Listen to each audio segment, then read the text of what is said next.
เฮ็ดยังไง เต่า ไว้เต่าอ่ะ เต่า เบิ่งก่อนไป เต่า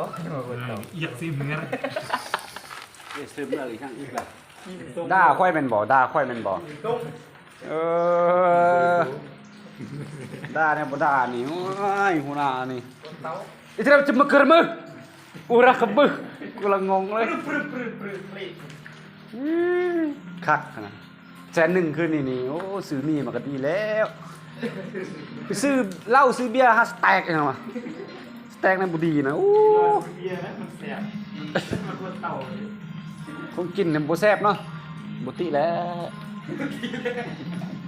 พวกโง่นี่แหละพวกโง่ว้าย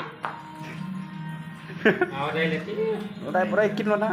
วุ่นวายทั้งโง่นำกันอยู่นี่แหละอ้าวอย่าเต็มสอดเว้ย เอ๋ได้มันนี่จะหายมอนปาดทิม ซื้อไม้แล้วนะหมอวุ่นวาย เ